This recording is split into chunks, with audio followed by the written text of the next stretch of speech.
Magluluto tayo ng ginisang potato with egg. Yan po, nagisa na ng sibuyas.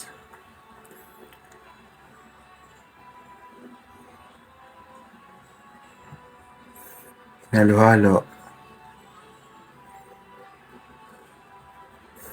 Nilagyan na rin ng bawang. Ginisa na ang bawang at saka sibuyas. Hinalo-halo. Nilagay na rin ang patatas, potatoes. Hinalo-halo. Para magpantay ang mga na lumambot ang ibabaw at saka ilalim.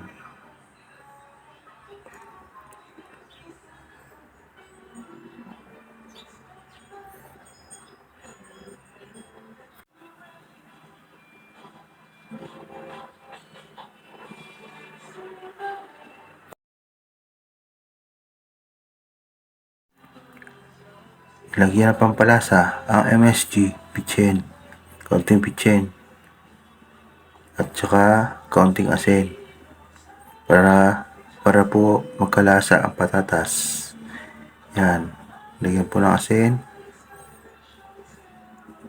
Tsaka nilagyan na rin ng paminta, pepper, black pepper, at hinalo-halo para mag-separate ang mga lasa. Mag-separate ang mga pampalasa.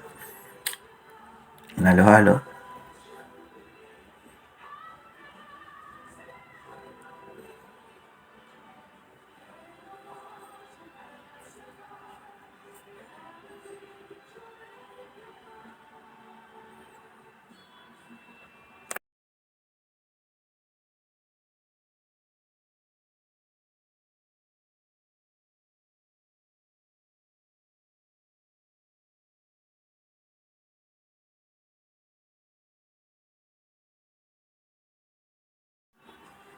At tinakpan na para maluto.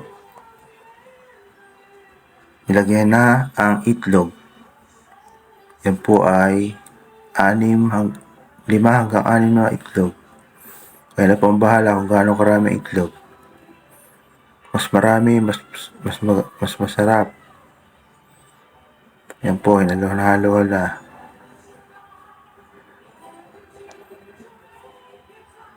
Atin pong tatakpan para mabuo ang itlog. Yan po.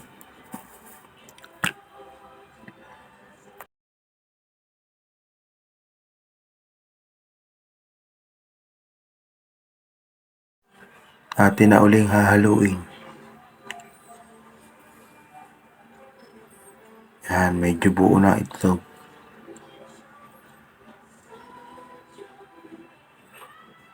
Dumikit po lang sa kawali. Lagyan nyo lang po uli ng mantika.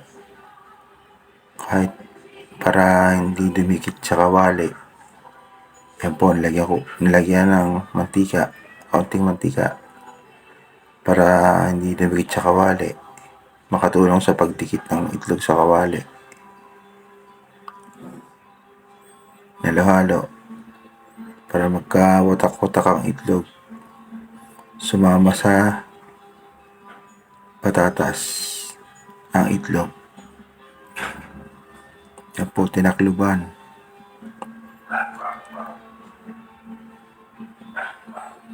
Para maluto, hinalo uli.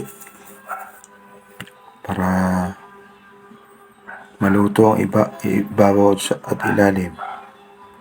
Yan. Titikman ko na po. Yan, sarap.